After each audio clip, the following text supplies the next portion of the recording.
Selamat sore Tribuners, Anda sedang menyaksikan live update Tribunnews bersama saya Firda Ananda. Sore ini kan kami sajikan informasi terkini dan menarik untuk Anda yang dilaporkan secara langsung oleh reporter kami di lapangan. Dan inilah live update selengkapnya. Kita ke berita pertama, Saudara Ustadz Ahmad Yasin, pemimpin pondok pesantren Darul Quran Fantastis, hampir tak percaya dirinya diberikan kesempatan untuk melanjutkan hidup setelah peristiwa menegangkan yang baru saja dialaminya. Masanya mobil yang dikemudikan olehnya seorang diri tertabrak kereta listrik dengan rute Bogor-Jakarta di perlintasan kawasan Rawageni, Cipayung, Kota Depok. Akibatnya mobil Ustadz Ahmad Yasin pun hancur tak berbentuk akibat terseret sejauh 10 meter. Untuk mengetahui informasi lebih lengkapnya, saat ini kami sudah tersambung dengan jurnalis dari Tribun Jakarta, ada Dwi Putra Kasumo yang akan melaporkannya. Silakan, rekan Putra. Baik, Firda, selamat sore. Bisa saya jelaskan bahwa peristiwa kecelakaan antara rangkaian kereta listrik dan satu unit mobil ini terjadi pada pagi tadi sekira pukul 07.00 waktu Indonesia bagian Barat. Saat itu mobil yang dikendarai oleh Ustadz Ahmad Yasin melaju dari arah kawasan Citayam dan hendak menyeberang di perlintasan di kawasan Rawageni, Cipayung, Kota Depok. Saat baru saja hendak melintas, tiba-tiba ia diteriaki oleh seorang penjaga pintu lintasan. Dan ketika ia melihat kiri bahwa ternyata bagian depan dari rangkaian gerbong ini sudah ada di depan matanya dan langsung menabrak bagian kiri mobilnya begitu saja hingga terseret sejauh kurang lebih 10 meter dan hancur tak berbentuk. Setelah itu ia pun berhasil bagai sebuah mukjizat, ia berhasil keluar dari dalam mobilnya seorang diri tanpa mengalami luka berarti dan hanya mengalami beberapa luka lecet dan memar saja. Setelah dari sana ia kembali ke pondok pesantrennya yang bernama Pondok Pesantren Darul Quran Fantastis yang ada di kawasan Kampung Panjang, Citayam, Kota Depok. Ia menjelaskan bahwa dirinya bukan melarikan diri seperti narasi yang beredar, melainkan ia mencoba menyelamatkan diri menjauh dari dalam mobil karena khawatir akan meledak, hingga akhirnya ia keluar dari dalam mobil dengan cara mendobrak kaca depannya, kemudian keluar lalu memanjat pagar perlintasan kereta dan setelah itu pulang ke pondok pesantrennya. Kurang lebih begitu, Firda, yang bisa saya sampaikan. Ya baik, terima kasih rekan Putra dari Tribun Jakarta atas laporan Anda, selamat bertugas kembali. Dan Tribuners, akan kami tampilkan wawancara yang tadi sudah dihimpun oleh rekan Putra dari Ustadz Ahmad Yasin, korban kecelakaan KRL komuter lain. Berikut liputannya untuk Anda. Assalamualaikum warahmatullahi wabarakatuh. Waalaikumsalam. Bapak Ibu, saudara-saudari, dimanapun berada, khusus teman-teman media. Terlebih dahulu saya mengucapkan terima kasih kepada teman-teman media dan juga kaum muslimin dan muslimat atas support dan doanya, sehingga alhamdulillah saya masih diberikan kesehatan dan keselamatan dalam kecelakaan maut. Jadi saya dalam kondisi sendiri ya, tadi saya berangkat dari Pondok Pesantren Darul Quran Fantastis Citayam itu dari setengah tujuh, kemudian ada tugas. Beberapa hari ini kami sedang sibuk menjadi juri MTQ tingkat SMA dan SMK se-Jakarta Selatan. Nah, saya diamanahkan menjadi juri tersebut, ya kan. Nah, hari ini finalnya itu di SMP 83 Jakarta. Nah, tadi pas saya berangkat tadi, saya memang buru-buru ya, sempat habis sholat itu imam sholat subuh, kemudian saya ngaji dulu ya, setengah juz Al-Quran, kemudian saya cuci mobil, habis cuci mobil udah langsung pakai, ya kan, saya pamitan sama istri saya juga masih istirahat tadi, anak-anak juga saya pamitan, ya kan, saya langsung berangkat. Nah, kemudian dalam perjalanan ya saya sambil minta dikirimkan map sama teman-teman juri yang lainnya, alhamdulillah saya dikirimkan. Biasanya saya itu kan suka kalau ke arah Depok itu ya lewat wali kota, ya kan, tapi kali itu saya membuka map. Nah, map itu mengarahkan ke ke arah yang lebih dekat lagi seperti biasa. Nah, sempat saya lewatin Rawageni yang tadi kecelakaan itu, saya lewatin berapa puluh meter karena saya lihat mapnya lebih dekat dari situ, saya putar balik. Seorang ibu bernama Elis Juliawati melahirkan bayinya di dalam bus jurusan Tanjung Priok Lewiliang. Berdasarkan informasi yang dihimpun, proses melahirkan itu pun berhasil ditangani oleh pihak Rumah Sakit Hermina Bogor dalam perjalanan tepatnya di Tol Sentul pada Selasa 19 April. Public Relation RS Hermina Bogor, Sofi menceritakan awal mula penanganan tersebut bermula ketika ada salah seorang penumpang meminta pertolongan. Dokter dan para medis tim emergensi langsung bergegas untuk melakukan tindakan kepada Elis. Setelah dilakukan penanganan, ibu dan bayi langsung dilarikan menuju IGD untuk dilakukan observasi. Untuk mengetahui bagaimana kronologi hingga kondisi bayi dan juga ibunya saat ini, kami sudah tersambung dengan jurnalis dari Tribun Bogor, ada Rahmat Hidayat yang akan melaporkannya. Silakan, rekan Rahmat. Ya baik, rekan Firda dan rekan-rekan Tribuners lainnya dapat kami sampaikan bahwasanya kejadian seorang ibu di Bogor yang melahirkan bayi di dalam bus ini terjadi pada hari Selasa 19 April 2022 sekira pukul 8 waktu Indonesia bagian Barat.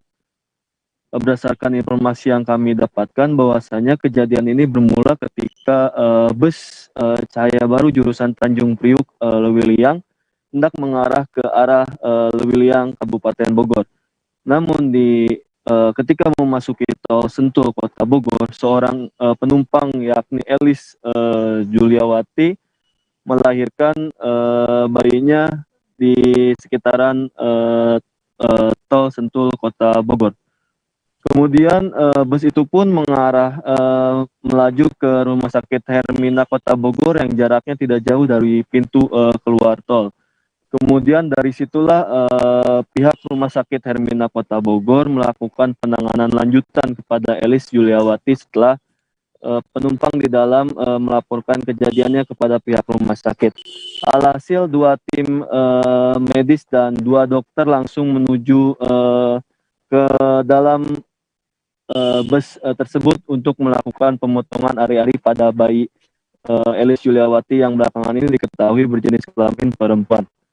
Kemudian dari keterangan yang berhasil kami dapatkan dari Public Relation Rumah Sakit Hermina Kota Bogor, bahwasanya persalinan yang terjadi di dalam bus itu berjalan normal. Kemudian usai dilakukan penanganan yang dilakukan oleh pihak Rumah Sakit Hermina Kota Bogor, ibu dan bayi yang berada di dalam bus itu dilarikan ke instalasi gawat darurat Rumah Sakit Hermina Kota Bogor untuk dilakukan observasi. Kemudian diketahui bahwasanya bayi tersebut dalam kondisi yang normal dan ibu dari bayi itu pun dalam kondisi normal. Kemudian kami pun mencoba mencari informasi lainnya. Kami mendapatkan keterangan lainnya bahwasanya sebelum Ibu Elis Juliawati melahirkan bayinya di dalam bus, berdasarkan keterangan yang kami dapatkan, Ibu Elis Juliawati itu tidak menyangka bahwasanya hari tersebut merupakan hari kelahiran dari kandungannya itu. Namun berdasarkan pengakuannya yang kami dapatkan melalui Public Relation Rumah Sakit Hermina Kota Bogor, Ibu Elis mengatakan bahwasanya sempat mengalami kram perut dan kram di bagian punggung, maksud kami di kram di punggung bagian belakang. Kemudian Ibu Elis pun melahirkan bayi yang berjenis kelamin perempuan itu dengan sekali hentakan napas. Nah, pada saat di dalam ataupun pada saat melahirkan bayinya, diketahui Ibu Elis merupakan warga yang berasal dari Jasinga Kabupaten Bogor yang hendak pulang ke arah Jasinga Kabupaten Bogor, dan ia bersama saudara kandung perempuannya. Namun ketika kami mencari informasi lainnya di Rumah Sakit Hermina Kota Bogor, pihak rumah sakit belum mengizinkan kami untuk menggali informasi dari Ibu Elis Juliawati itu sendiri, lantaran Ibu Elis Juliawati dianjurkan untuk istirahat oleh pihak rumah sakit. Namun dipastikan bahwasanya kondisi dari Elis ataupun kondisi Ibu Elis Juliawati dan bayi perempuan itu dalam kondisi sehat dan dalam kondisi yang normal. Begitu Firda laporan dari kami. Baik, terima kasih rekan Rahmat Hidayat dari Tribun Bogor atas laporan Anda. Selamat bertugas kembali. Kita beralih ke informasi selanjutnya, Saudara. Polres Minahasa Utara berhasil mengungkap tindak pidana pencurian dan penggelapan BBM jenis Pertalite di wilayah hukumnya. Hal itu disampaikan oleh Kapolres Minut AKBP Bambang Yudi Wibowo dalam konferensi pers di Aula Polres Minut pada Selasa 19 April. Kapolres Minut AKBP Bambang Yudi Wibowo didampingi Kasat Reskrim AKP Fandi Bau dan Kasih-Humas Ibtu Ernaz Firdaus mengatakan pengungkapan tertangkap tangan di Jalan Raya SBY di Kelurahan Air Madi di Atas Minut pada Minggu 17 April. Untuk mengetahui informasi lebih lengkapnya akan disampaikan oleh rekan jurnalis kami dari Tribun Manado, ada Fisel Mukuan yang akan melaporkannya. Silakan rekan Fisel. Ya, terima kasih rekan Firda. Selamat sore Tribuners. Memang kemarin Polres Minahasa Utara hadir langsung Kapolres Minut Bambang Yudi Wibowo didampingi Kasat dan Kasih Humas Polres Minut. Mereka melakukan konferensi pers di mana ada 4 kasus pencurian yang mereka telah tangkap atau mereka telah temui pelakunya. Nah, dari ke-4 kasus ini, 2 kasus pencurian sepeda motor, yaitu di Desa Tatelu dan Desa Kauditan. Namun untuk di Desa Kauditan, pelakunya tidak ditahan, hanya diberikan pembinaan karena masih ada 3 orang itu yang viral beberapa waktu lalu di media sosial di Sulut ini, namun tidak ditahan karena masih di bawah umur, hanya diberikan pembinaan. Sedangkan yang melakukan di Tatelu itu ditahan, saat ini ada di Polres Minut. Dan untuk pencurian BBM jenis Pertalite, ini memang tertangkap tangan. Diduga pelaku tertangkap tangan di mana di jalan SBY yang ada di Air Madi di Atas. Dan memang dari Kapolres menyampaikan kejadian ini sudah sering dilakukan bahkan sejak bulan Februari tahun 2022 ini. Nah, memang kronologi penangkapan tim dari Polres Minut mendapati sopir tangki BBM dan salah satu pembeli jenis Pertalite, di mana sopir tangki ini dia mengangkut BBM jenis Pertalite dari Kota Bitung mau dibawa ke Kabupaten Minahasa Selatan. Namun sebelum sampai di Minahasa Selatan, ini sopir tangki sudah menghubungi salah satu pembeli bahwa dia akan menjual BBM jenis Pertalite. Nah, saat di jalan SBY Air Madi di Atas, mereka bertemu di lokasi tersebut dan sopir ini yang diduga pelaku memutus segel dan melakukan pengisian BBM yang dijualnya. Setelah itu dia menyambung kembali segel karena segelnya hanya terbuat dari plastik.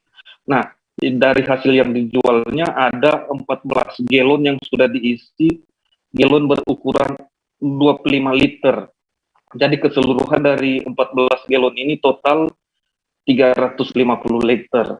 Dan untuk kendaraan mobil tangki ini tidak ditahan oleh Polres Minut karena itu digunakan untuk umum. Yang disita hanya 1 unit mobil roda 4 dan 14 galon berisikan bensin atau jenis BBM jenis Pertalite 14 galon berukuran 25 liter. Itu menjadi barang bukti dan saat ini ada di kantor Polres Minahasa Utara. Dan untuk penangkapan ini masih sementara diselidiki oleh Polres Minahasa Utara. Nah, sedangkan untuk yang dijual ini biasanya harga normal 7.400 per liter dan diduga pelaku hanya menjual kepada pembeli 6.000 per liter. Jadi uang yang diterima diduga pelaku setiap kali dia melakukan penjualan ada sekitar 2.100.000 rupiah. Nah, sedangkan untuk pencurian kabel di wilayah kepolisian Polres Minut dilakukan oleh 2 orang, di mana salah satunya adalah wanita atau perempuan. Nah, mereka dengan cara mencurinya hanya menggunakan gergaji besi dan mereka melakukan pencurian di 6 lokasi yang mereka lakukan pada malam hari. Dan dari kabel lampu jalan yang mereka curi ini, mereka membakarnya dan mereka mengambil tembaga. Itu tembaga di dalam kabel dan mereka jual. Dari hasil yang mereka curi ini, ada total dari 6 lokasi yang mereka curi, ada total 98 kilogram. Yaitu dengan jika diuangkan ada sekitar 9.310.000. Dan itu mereka bagi berdua. Dan saat mereka menjual ini tembaga, mereka menyampaikan kepada pembeli bahwa itu sisa dari proyek. Jadi pembeli hanya percaya begitu saja. Demikian rekan Firda. Baik, terima kasih rekan Faisal dari Tribun Manado atas laporannya. Selamat bertugas kembali. Kita beralih ke informasi selanjutnya, Saudara. Polisi berhasil meringkus pelaku penikaman di Kelurahan Bulete, Kecamatan Pitung Panua, Kabupaten Wajo pada Sabtu 16 April. Ia adalah Asrianto, 20 tahun, yang menikam sepupunya sendiri yang bernama Muhammad Iqbal, 27 tahun, saat menenggak minuman keras jenis anggur merah. Asrianto ditangkap di Kabupaten Luwu sekitar pukul 1 dini hari saat berusaha melarikan diri pasca menikam sepupunya tersebut. Untuk mengetahui informasi lebih lengkapnya akan disampaikan oleh rekan jurnalis kami dari Tribun Timur, ada Hardiansyah Abdi yang akan melaporkannya. Silakan rekan Hardiansyah.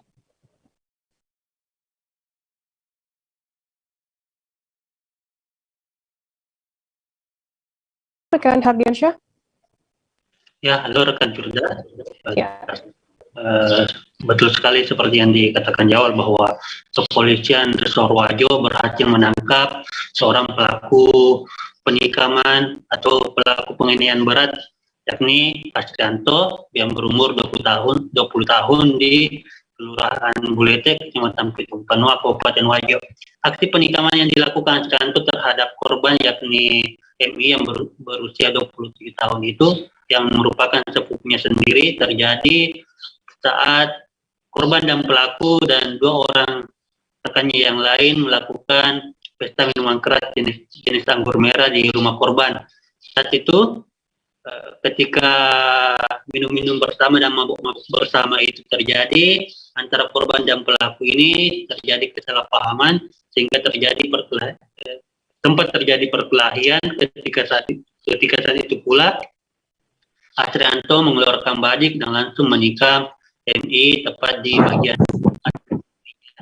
Pasca melakukan penikaman itu, Asrianto sempat melarikan diri menggunakan mobil ke arah Kabupaten Sidrap.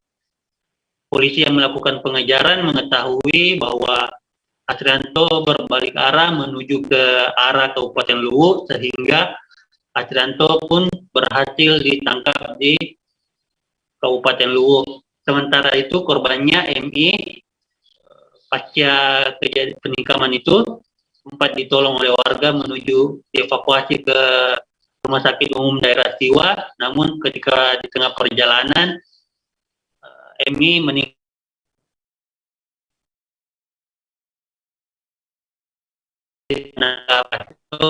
barang bukti di Wajo untuk mempertanggungjawabkan perbuatannya.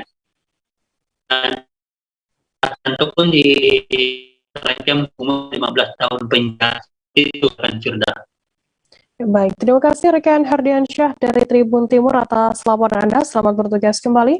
Akan kami tampilkan Tribuners wawancara yang tadi sudah dihimpun oleh rekan Hardiansyah dari AKBP Muhammad Islam Amrullah Kapolres Wajo. Berikut liputannya untuk Anda. Kronologis kasus penikaman antar sepupu yang terjadi di Kota Siwa, Kecamatan Pitung Panua, Kabupaten Wajo, diawali dari mereka yang sama-sama membeli minuman keras, kemudian melakukan kegiatan minum-minuman keras di rumahnya. Pada saat kegiatan tersebut terjadi kesalahpahaman dan akhirnya terjadi perkelahian dan salah satu mengeluarkan senjata tajam dan menikam di sebelah kiri. Pelaku langsung melarikan diri ke arah Sidrap, namun karena merasa tidak aman dan dibuntuti, maka pelaku memutar balik mengarah ke Luwu. Korban pada saat itu langsung ditolong oleh masyarakat dan dibawa ke rumah sakit jiwa, namun tidak tertolong lagi. Berkat bantuan dari Polres Luwu, akhirnya pelaku dapat ditangkap dan dibawa ke Polres Wajo. Kepadanya disangkakan pasal 351 Junto 338. Sebuah kritikan tertulis diberikan warga Bandar Lampung. Kritikan itu berbentuk tulisan kasar bertuliskan turunkan harga komunitas BBM. Kritikan tulisan itu pun sontak menarik perhatian warga lainnya, lantaran lokasinya yang memang berada di seberang SPBU yang juga berada di jalur padat keramaian. Untuk mengetahui informasi lebih lengkapnya akan disampaikan oleh rekan jurnalis kami dari Tribun Lampung. Ada Vincencio Soma Ferrer yang akan melaporkannya. Silakan rekan Soma. Iya, benar sekali rekan Firda. Belakangan memang banyak sekali spanduk-spanduk atau tulisan-tulisan yang dihadirkan secara mandiri oleh oknum yang belum bisa kita pastikan siapa terkait kritik terhadap kebijakan-kebijakan pemerintah. Nah, selain kritik terhadap kebijakan pemerintah, juga tulisan-tulisan lain mengkritiki terkait peristiwa yang terjadi seperti dinamika ekonomi dan dinamika pangan di masa jelang Lebaran. Nah, belum ada penindakan memang selain pembersihan spanduk-spanduk oleh aparat setempat. Nah, spanduk-spanduk ini usut-penyusut dihadirkan oleh oknum yang merasa kecewa karena di Kota Bandar Lampung sendiri telah legal aturan mengenai larangan aksi demonstrasi lanjutan menyikapi dari aksi demonstrasi yang dilakukan mahasiswa secara nasional pada awal April kemarin. Nah, kejadian ini mungkin akan bisa jadi terus berlanjut hingga esok hari, di mana esok hari merupakan hari besar demo mahasiswa yang terjadi di beberapa daerah secara nasional. Namun di Bandar Lampung karena adanya kebijakan tersebut mereka tidak bisa demo, dan ini merupakan sebuah alternatif bagi mereka untuk menyalurkan suara mereka. Yes, sekian Firda, terima kasih. Ya, terima kasih rekan Soma dari Tribun Lampung atas laporannya. Selamat bertugas kembali. Dan kita akan beralih ke informasi berikutnya, Saudara. Pria berinisial A diamankan Densus 88 anti teror di kediamannya di Cisaranten, Kulon, Kecamatan Reca Manik, Kota Bandung. A diamankan pada Minggu 17 April sore setelah dilakukan penggeledahan di dalam rumahnya. Salah satu tetangga A yang enggan disebutkan namanya mengatakan A ditangkap pada sore hari, kemudian dilakukan penggeledahan hingga malam hari. Tetangga di sekitar kediaman A mengaku tak begitu mengenal sosoknya. A diketahui juga jarang berinteraksi dengan warga. Informasi lebih lengkapnya akan disampaikan oleh rekan kami dari Tribun Jabar, ada Nasmi Abdurrahman yang akan melaporkannya. Silakan rekan Nasmi. Ya, selamat sore, Firda dan Tribuners dimanapun Anda berada. Dapat informasikan bahwa pada hari Minggu 17 April 2022, Densus 88 anti teror mengamankan AS, terduga teroris di alun-alun Kota Bandung. AS diduga merupakan salah satu kelompok teroris yang bersembunyi di Kota Bandung. Setelah diamankan, AS kemudian digiring oleh tim dari Densus 88 ke rumah kontrakannya di Jalan Cisaranten Kulon, Kecamatan Reca Manik, Kota Bandung untuk dilakukan penggeledahan. Menurut keterangan RW setempat, penggeledahan dilakukan pada Minggu malam sekitar 2 jam. Nah, dari penggeledahan itu Densus menyita sejumlah dokumen berupa KTP, kartu keluarga, paspor, SIM, HP, dan laptop. Dari keterangan Ketua RW juga diketahui bahwa sosok AS ini sangat tertutup, padahal AS ini sudah mengontrak rumah tersebut selama 1 tahun lebih, namun jarang berinteraksi dengan warga. Selain itu, AS juga kerap berganti-ganti nama saat ditanya oleh warga. Dan selain di Bandung, Densus 88 anti teror juga diketahui mengamankan 6 terduga teroris lainnya di beberapa daerah, yakni Kabupaten Garut, Kabupaten Bandung, dan Kabupaten Cirebon. Demikian Firda. Ya, baik. Terima kasih rekan Naswin dari Tribun Jabar atas laporan Anda. Selamat bertugas kembali.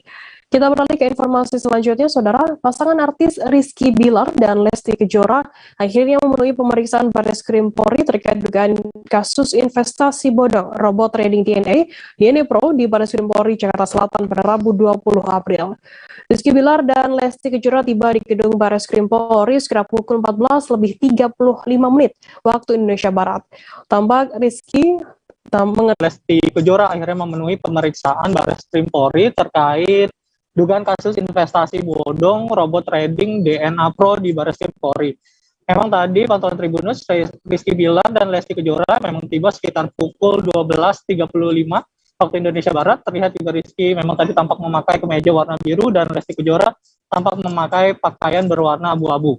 Memang tadi sempat Rizky Bilar menyampaikan beberapa pernyataan terhadap awak media terkait pemeriksaan kali ini. Memang tadi tidak banyak mengucapkan terkait materi pemeriksaan. Dia hanya meminta doa kepada masyarakat Indonesia terkait pemeriksaannya pada hari ini. Dia berharap pemeriksaannya dapat berjalan dengan lancar. Memang tadi juga disinggung kepada Rizky Bilar dan Lesti apakah dia menerima uang siap mengembalikan uang dari terkait kasus DNA Pro. Dia juga menjawab mengaku siap untuk mengembalikan jika diminta oleh penyidik Barreskrim Polri. Memang tadi juga terlihat memang Rizky Bilar dan Lesti Kejora tampak membawa sebuah koper dan memang belum diketahui isi kopernya apa.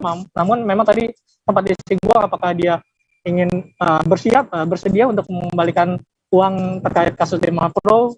Keduanya menyatakan siap. Memang juga tadi dia masih enggan merinci seperti itu terkait jumlah atau nominal yang terkait dengan kasus DNA Pro tersebut. Memang sebelum Rizky dan Lesti Kejora, penyidik juga telah memeriksa desainer sekaligus artis Ivan Gunawan. Dia diperiksa terkait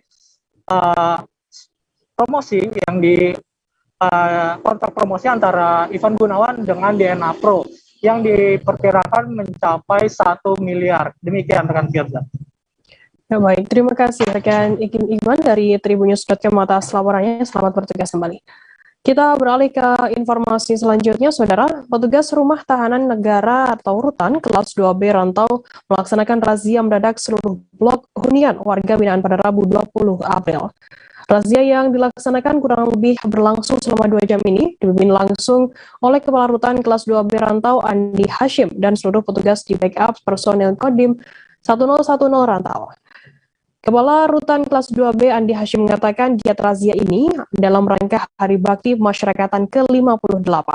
Andi mengatakan untuk hasil penggeledahan mendadak ini secara umum tidak ada hal-hal yang mencolok dan juga mencurigakan.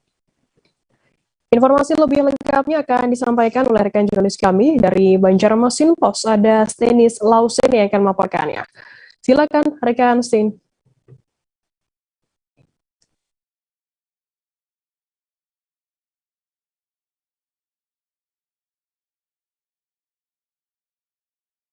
Silakan rekan Sten.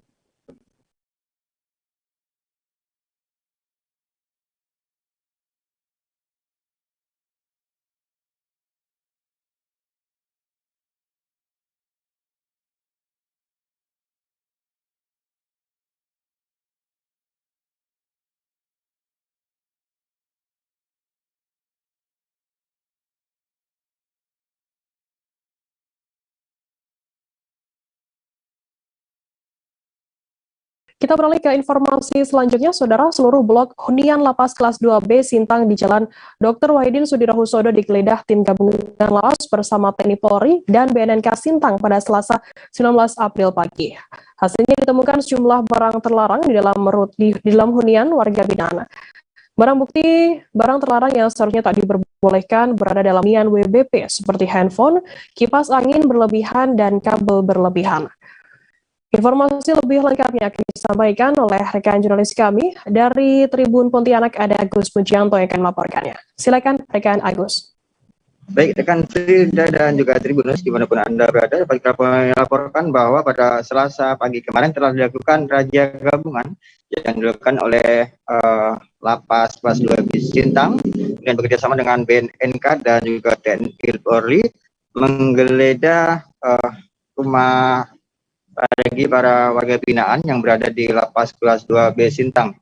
Dan penggeledahan itu ditemukan sejumlah barang bukti yang dilarang untuk berada di dalam lapas seperti handphone dan juga kabel berserakan juga ditemukan oleh petugas gabungan. Barang bukti tersebut langsung dimusnahkan dengan cara dibakar. Razia gabungan ini dilakukan untuk antisipasi peredaran barang-barang yang tidak diperbolehkan, termasuk juga antisipasi dari masuknya peredaran narkoba di Lapas Kelas 2B Sintang.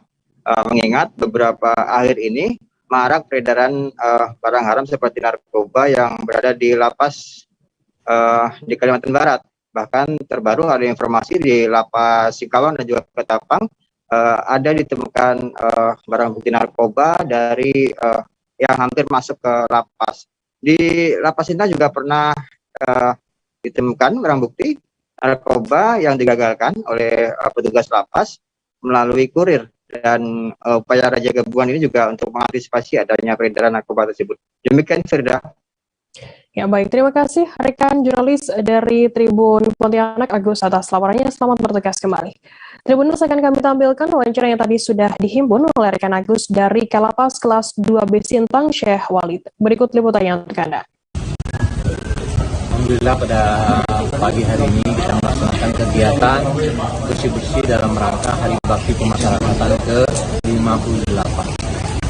Pada hari ini kita bersinergi dengan aparat hukum terkait guna pelaksanaan razia atau bersih-bersih di lapas ini melibatkan TNI Polri, petugas dari Balai POM dan BNN. Jadi kegiatan ini kita laksanakan kegiatan razia kepada keseluruhan blok yang ada di lapas Sintang. Kemudian tadi ditemukan, kita saksikan bersama ada barang-barang yang terlarang tidak boleh berada di dalam lapas, seperti ada beberapa handphone, pengecas, kipas angin yang berlebihan dan kabel-kabel liar kita bersihkan. Hal ini sebagai momentum kita untuk bersih-bersih lapas, terutama di Lapas Sintang ini, supaya bersih-bersih dari barang-barang terlarang yang tidak semestinya berada di dalam. Dan saya mengucapkan terima kasih kepada aparat hukum terkait yang telah sama-sama kita melaksanakan kegiatan razia ini. Dan alhamdulillah kegiatan ini bisa berjalan tertib, aman, dan lancar. Demikian mungkin yang saya. Seorang pegawai KKP Pangkal Pinang berinisial AK menjadi korban penyiraman air keras oleh orang tak dikenal pada Minggu 17 April sekitar pukul 18.30 waktu Indonesia Barat. Kejadian tersebut sudah dialaminya sebanyak 2 kali. Dalam kejadian sebelumnya, korban sempat berpapasan dengan 2 orang pemuda berboncengan mengendarai sepeda roda 2 di jalan raya. Saat itu korban hendak pulang ke rumah seusai kerja dan kedua orang tersebut tiba-tiba menyiramkan air keras pada bagian kaki korban pada Selasa 12 April lalu.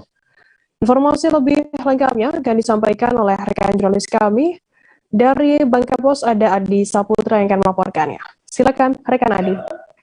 Ya, rekan Firda dan Tribuners dimanapun berada, saya akan melaporkan terkait kejadian yang mana menimpa salah satu ASN di KKP Pangkalem Kota Pangkal Pinang atas nama AK.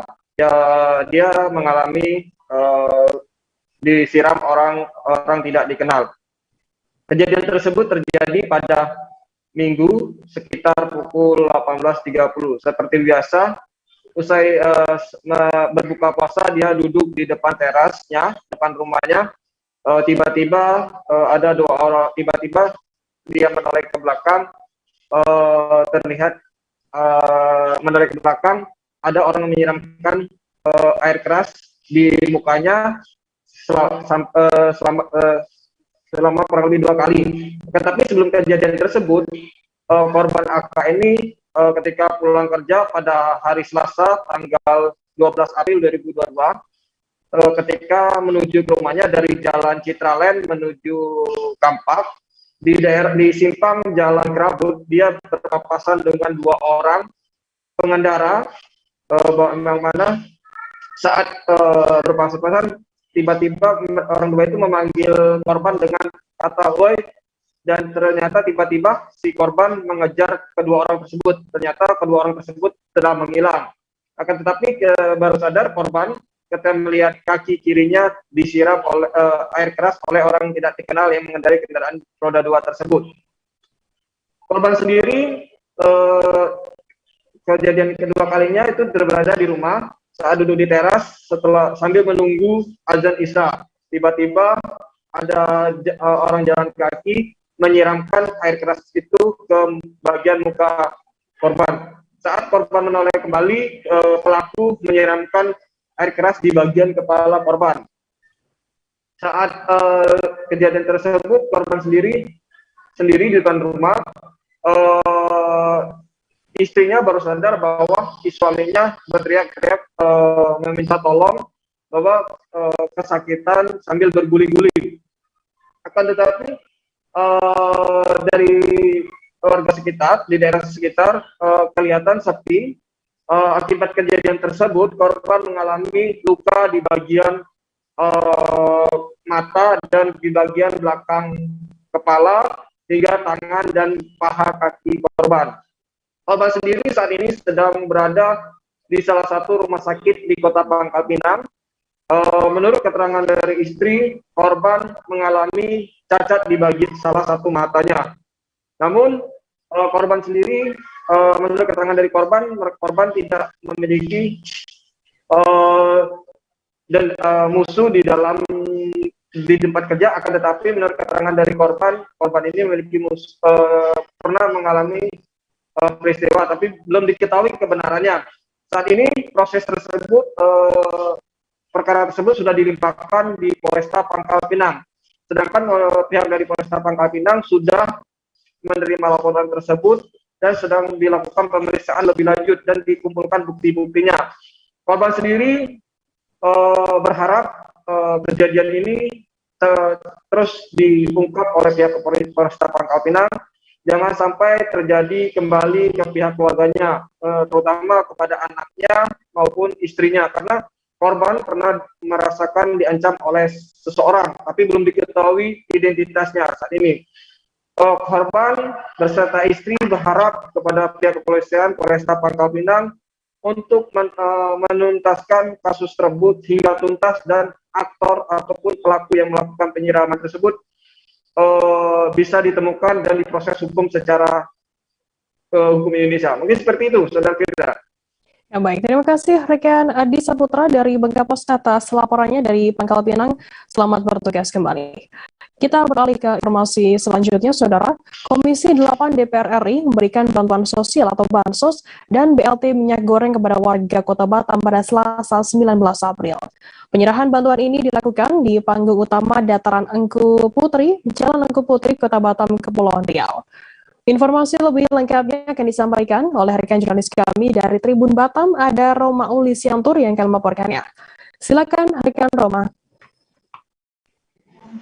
Baik, terima kasih rekan Firda di studio. Komisi 8 DPR RI menyerahkan sejumlah bantuan kepada masyarakat Kota Batam pada hari Selasa 19 April 2022 lalu. Nah, adapun sejumlah bantuan yang diberikan yakni sejumlah PKH yang belum diserahkan kepada masyarakat dan BLT uang tunai untuk minyak goreng. Nah, BLT ini diserahkan kepada beberapa keluarga senilai Rp500.000.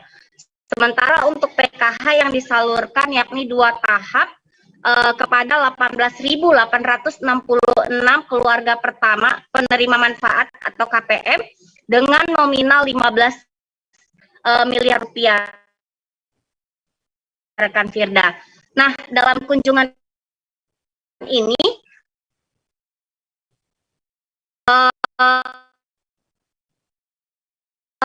Wali Kota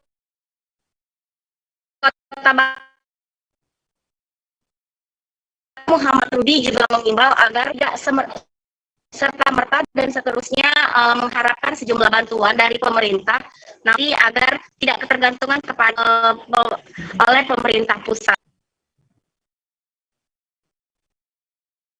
Baik, terima kasih rekan jurnalis dari Tribun Batam Roma atas laporannya. Selamat bertugas kembali. Kita beralih ke Sumatera, saudara. Kini masyarakat sudah bisa mulai memesan tiket kapal cepat Kendari tujuan Raha dan Bau-Bau untuk jadwal keberangkatan sepekan sebelum Lebaran Idul Fitri 1443 Hijriah.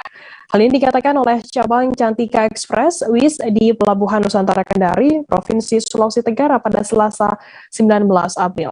Yang mengatakan untuk saat ini penjualan tiket untuk jadwal keberangkatan sepekan sebelum Lebaran sudah mulai bisa dipesan pemudik tujuan Raha dan Kota Bau-Bau, Sulawesi Tenggara. Untuk mengetahui informasi lebih lengkapnya, saat ini kami sudah tersambung dengan jurnalis dari Tribun News Sultra, ada Husni Husin yang akan melaporkannya. Silakan, rekan Husni. Ya, baik, rekan Firda, dapat saya laporkan bahwa betul kemarin saat kami menyambangi dari PT Indah di Pelabuhan Kendari, Pelabuhan Nusantara Kendari maksud kami, dari manajer WIS mengatakan bahwa betul telah penumpang pemudik atau penumpang lintas tujuan dari Kendari Bau-Bau Raha sudah mulai dipesan dan menurutnya dari pengakuan WIS pemesanan H-7 tiket mudik Lebaran H-7 sudah mulai dipesan oleh pemudik yang akan balik ke kampung halaman tepatnya di Kota Bau-Bau dan juga di Raha melalui Pelabuhan Nusantara Kendari, Provinsi Sulawesi Tenggara. Nah, lebih lanjut, ia juga menerangkan, namun belum dapat dipastikan sudah berapa banyak penumpang atau pemudik yang telah memesan tiket. Kemudian ia mengungkapkan juga stok kursi yang disediakan belum dapat dipastikan berapa stok kursi yang disediakan oleh pihak dari penyedia angkutan kapal di Pelabuhan Nusantara Kendari. Nah, untuk armada sendiri pengakuannya 7 armada kapal yang akan disiagakan, yang akan dikerahkan untuk mengangkut pemudik lintas Sulawesi Tenggara dari Kendari tujuan Raha dan Kota Bau-Bau. Kemudian dapat saya laporkan juga untuk pemesanan tiket bagi warga yang ingin bertolak dari Kota Kendari menuju pelabuhan tujuan Raha maksud kami dan juga Kota Bau-Bau dapat melalui akses melalui website online resmi di Pelabuhan Nusantara Kendari. Kemudian dapat juga langsung menanyakan di loket ataupun kantor pelayanan di Pelabuhan Nusantara Kendari. Demikian rekan Firda yang dapat saya laporkan. Baik, terima kasih rekan Husni dari Tribun News Sultra atas laporan Anda langsung dari sana. Selamat bertugas kembali. Kita beralih ke informasi selanjutnya, saudara. Para pedagang kaki lima atau PKL di Cibinong menggelar unjuk rasa di depan kantor pemerintah Kabupaten Bogor di Jalan Tegar Beriman, Cibinong, Kabupaten Bogor pada Selasa 19 April. Demo ini diikuti kalangan pria dan wanita, bahkan sampai ada yang sambil menggendong anaknya di lokasi demo. Mereka yang mengaku warga sekitaran Pakansari ini mengeluhkan soal jalan lingkar Stadion Pakansari yang belum juga dibuka sejak 2 tahun ditutup imbas pandemi COVID-19. Untuk mengetahui informasi lebih lengkapnya akan disampaikan oleh rekan jurnalis kami dari Tribun Bogor, ada Naufal yang akan melaporkannya. Silakan rekan Naufal.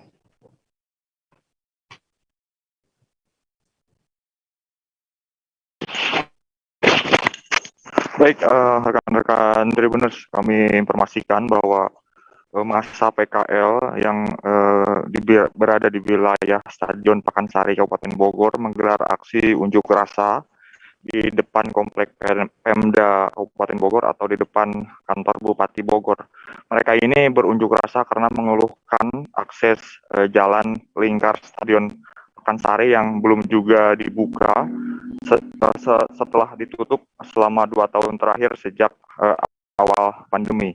Dalam aksi unjuk rasa ini, pantauan kami di lokasi memang agak sedikit memanas, bahkan sempat sedikit terjadi aksi dorong antara massa para PKL dengan petugas gabungan yang melakukan pengamanan di lokasi. Namun kondisi tersebut hanya berlangsung beberapa saat.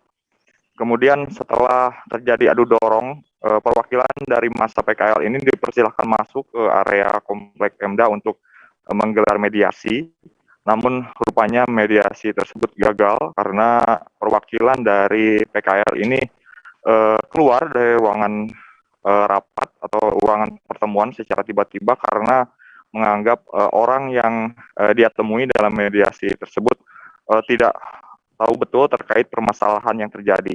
Akhirnya mereka kemudian kembali menggelar aksi demo dengan membakar ban di depan pagar komplek Pemda, kemudian berakhir ditemui oleh pihak kepolisian, ditengahi, kemudian rencananya perwakilan dari massa PKL ini ke depan akan kembali menggelar mediasi terkait tuntutan mereka terkait pembukaan jalan Stadion Pakansari untuk mereka berdagang karena memang kebetulan saat ini sudah menjelang Lebaran 2022.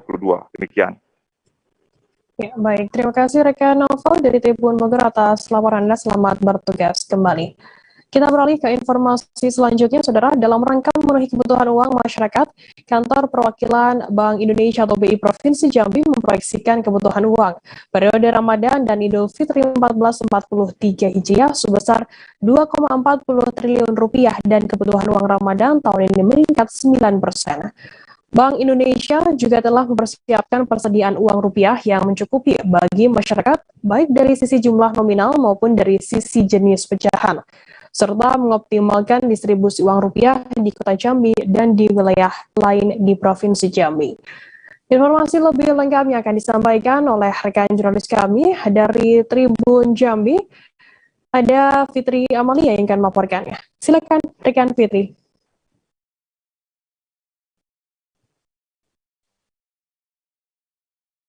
Terima kasih rekan Firda.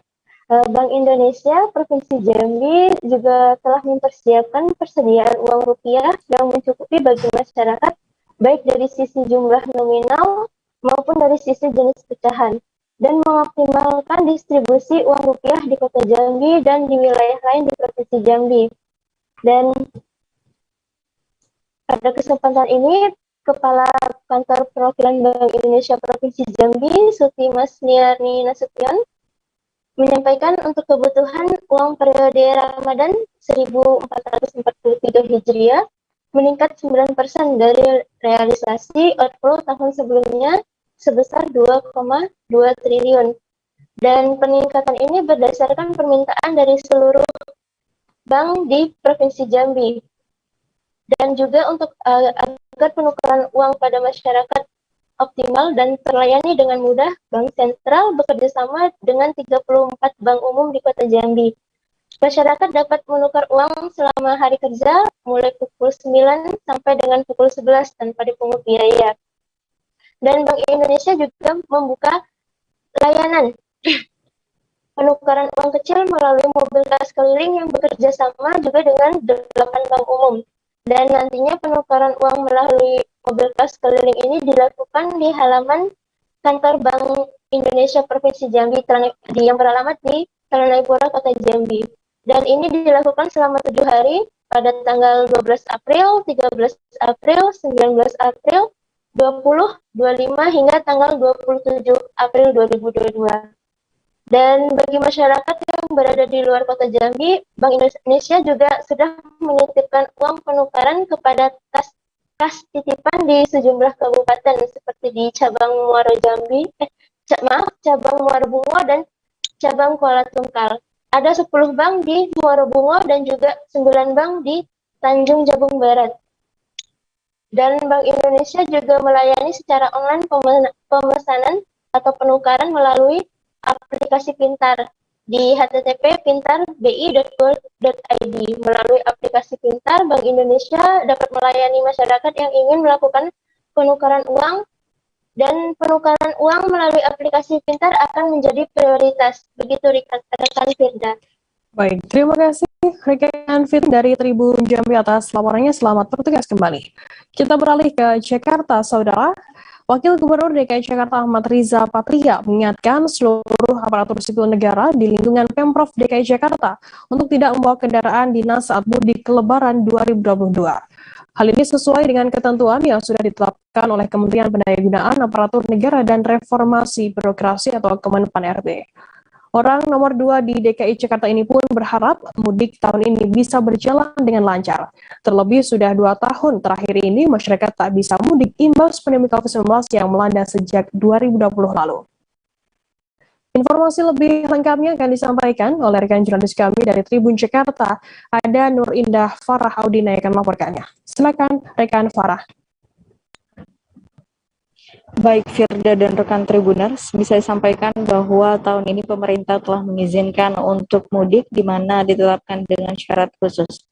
Selain itu, Ariza atau orang nomor 2 di DKI Jakarta ini mengingatkan kepada para ASN bahwa bakal memberi sanksi kepada aparatur sipil negara yang kedapatan membawa kendaraan dinas saat mudik Lebaran tahun ini. Apalagi 2 tahun terakhir ini memang masyarakat tak bisa mudik imbas pandemi yang sudah berlangsung sejak tahun 2020 lalu. Adapun pelarangan ini disampaikan Wakil Gubernur DKI Jakarta Ahmad Riza Patria sesuai dengan ketentuan yang ditetapkan oleh Kementerian Pendayagunaan Aparatur Negara dan Reformasi Birokrasi atau Kemenpan RB. Bila merujuk pada SE Menpan RB nomor 13 tahun 2022, Menpan RB meminta kepada pejabat pembina kepegawaian di instansi pemerintah untuk menetapkan aturan teknis terkait pelaksanaan mudik bagi ASN termasuk mengatur hukuman disiplin bagi pegawai yang melanggar, sehingga Ariza meminta agar ASN untuk mengikuti aturan tersebut dan tetap mematuhi protokol kesehatan saat melakukan mudik, serta ASN diimbau untuk tidak membawa kendaraan dinas saat mudik nanti. Seperti itu, Firda.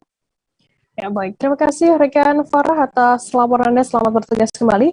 Dan akan kami tampilkan Tribuners wawancara dari Ahmad Riza Patria, Wakil Gubernur DKI Jakarta. Berikut liputannya untuk Anda. Pak, PNS yang mudik kedapatan membawa kendaraan dinas itu hukumannya seperti apa, dan ketika sudah saatnya kembali bekerja tapi belum balik-balik, hukumannya juga seperti apa, Pak? Ya, jadi terkait dengan aturan sudah diatur oleh Kemenpan RB, ya, bagi ASN tidak diperkenankan membawa mobil dinas untuk mudik, ya. Nah, tentu yang melanggar akan mendapatkan sanksi sesuai dengan. Pembagian bantuan sosial atau bansos di kantor Kelurahan Tanah Baru, Kecamatan Bogor Utara, Kota Bogor, disambut positif oleh warga. Warga tampak tertib mengantri berbaris untuk menanti panggilan petugas. Bahkan seorang emak-emak sabar menanti di bawah teriknya sinar mentari. Warga diketahui mendapatkan bantuan berupa uang tunai Rp500.000. Sebesar Rp300.000 merupakan bantuan minyak goreng dan Rp200.000 merupakan bantuan sembako. Informasi lebih lengkapnya akan disampaikan oleh rekan jurnalis kami dari Tribun Bogor, ada Amar yang akan melaporkannya. Silakan rekan Amar. Baik, terima kasih rekan Firda. Memang sebelumnya pada hari Selasa tanggal 19 April 2022 itu ada pembagian bantuan tunai dari pemerintah tepatnya di Kelurahan Tanah Baru, Kecamatan Bogor Utara, Kota Bogor. Pembagian bantuan ini dilakukan sejak pukul 9 hingga sore hari. Nah, ketika kami datang ke sana itu tepatnya pukul 14, maksud kami pukul 14 waktu Indonesia bagian Barat. Antrian yang terjadi sangat panjang karena pada hari itu dilakukan serentak dari seluruh RW yang terdiri 11 RW di Kelurahan Tanah Baru dengan total jumlah penerima yaitu 1.171. Hal itu diungkapkan oleh Lurah Tanah Baru Uwais Setiawan kepada Tribuners. Nah, di bawah terik matahari, para penerima bantuan ini tetap bertahan dengan berbagai cara, yaitu ada yang membawa payung, kemudian ada juga yang menggunakan plastik sebagai penutup kepala untuk menghindari teriknya matahari. Selain itu, terdapat juga salah seorang warga yang mengatakan sempat mengalami pusing setelah vaksin, karena untuk mendapatkan bantuan ini harus diwajibkan vaksin booster terlebih dahulu. Begitu rekan Firda. Ya, terima kasih rekan Amar dari Tribun Bogor atas laporannya. Selamat bertugas kembali. Tribuners, kita akan jeda sejenak, tetaplah di live update. Oke, apa kabar Bang Aris di sini untuk strateginya? Ya, kalau saya sendiri di Gemip 37 ini yang semalam baru mulai, saya udah sebenarnya aku nggak ngerasain penangkapan atau penggerebekan atau apapun itu, karena gitu posisinya aku kriteria. Jadi kita mengenal disebut dengan stroke yang tidak berdarah dengan stroke yang berdarah. Stroke yang tidak berdarah itu biasanya ditandai dengan adanya penyumbatan. Kalau itu penyumbatan di sini mungkin pikirnya tidak ke situ kali ya, tapi kalau di Korea atau di Kamboja itu ada beberapa paper yang saya itu mas ya dulunya tukang koran. Oh gitu ya, tukang koran ya, saya baca ya tuh kan, pernah baca kan ya. Jadi kalau saya jadi tanggal itu udah bersyukur banget. Si anak ini dijadikan sebagai tersangka begitu. Ya, kalau ini kita bicara yang di luar kasus Sebongondo ya. Dengan nama hujan shower, di mana terdapat batas jelas antara daerah hujan dan tidak hujan yang biasanya terjadi pada fase awal mature stage atau tahap berbahaya dewasa. itu Kang. Jadi mulai artinya terjadinya perlempekan. Nah itu untuk penetrasi akan sulit. Gitu ya. Dok, saya ini menurut saya memang tidak mudah, bukan urusan tanah diambil. Kalau misalnya Amerika Serikat sekarang, Rasulullah mengatakan dalam sebuah hadis bahwa berpuasa di 6 hari Syawal itu. Oke, apa kabar Bang Aris di sini untuk strateginya? Ya, kalau saya sendiri di Gemip 37 ini yang semalam baru mulai, saya udah sebenarnya aku nggak ngerasain penangkapan atau penggerebekan atau apapun itu, karena gitu posisinya aku kriteria. Jadi kita mengenal disebut dengan stroke yang tidak berdarah dengan stroke yang berdarah.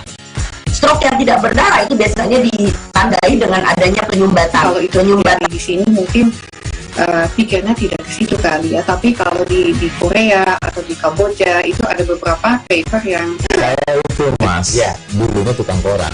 Oh gitu ya, tukang koran ya, saya baca itu kan, pernah baca kan ya. Jadi kalau saya jadi tanggal itu udah bersyukur banget. Si anak ini dijadikan sebagai tersangka begitu. Ya, kalau ini kita bicara yang di luar kasus Sebongondo ya. Dengan nama hujan shower, di mana terdapat batas jelas antara daerah hujan dan tidak hujan yang biasanya terjadi pada fase awal mature stage atau tahap berbahaya dewasa. itu Kang. Jadi mulai artinya terjadinya perlempekan. Nah itu untuk penetrasi akan sulit. Gitu ya. Dok, saya ini menurut saya memang tidak mudah, bukan urusan tanah diambil. Kalau misalnya Amerika Serikat sekarang, Rasulullah mengatakan dalam sebuah hadis bahwa berpuasa di 6 hari Syawal itu. Oke, apa kabar Bang Aris di sini untuk strateginya? Ya, kalau saya sendiri di Gemip 37 ini yang semalam baru mulai, saya udah sebenarnya aku nggak ngerasain penangkapan atau penggerebekan atau apapun itu, karena gitu posisinya aku kriteria. Jadi kita mengenal disebut dengan stroke yang tidak berdarah dengan stroke yang berdarah. Stroke yang tidak berdarah itu biasanya ditandai dengan adanya penyumbatan. Kalau itu penyumbatan di sini mungkin pikirnya tidak ke situ kali ya, tapi kalau di Korea atau di Kamboja itu ada beberapa paper yang saya itu mas ya dulunya tukang koran. Oh gitu ya, tukang koran ya, saya baca itu kan, pernah baca kan ya. Jadi kalau saya jadi tanggal itu udah bersyukur banget. Si anak ini dijadikan sebagai tersangka begitu. Ya, kalau ini kita bicara yang di luar kasus Sebongondo ya. Dengan nama hujan shower, di mana terdapat batas jelas antara daerah hujan dan tidak hujan yang biasanya terjadi pada fase awal mature stage atau tahap berbahaya dewasa. itu Kang. Jadi mulai artinya terjadinya perlempekan. Nah itu untuk penetrasi akan sulit. Gitu ya. Dok, saya ini menurut saya memang tidak mudah, bukan urusan tanah diambil. Kalau misalnya Amerika Serikat sekarang, Rasulullah mengatakan dalam sebuah hadis bahwa berpuasa di 6 hari Syawal itu.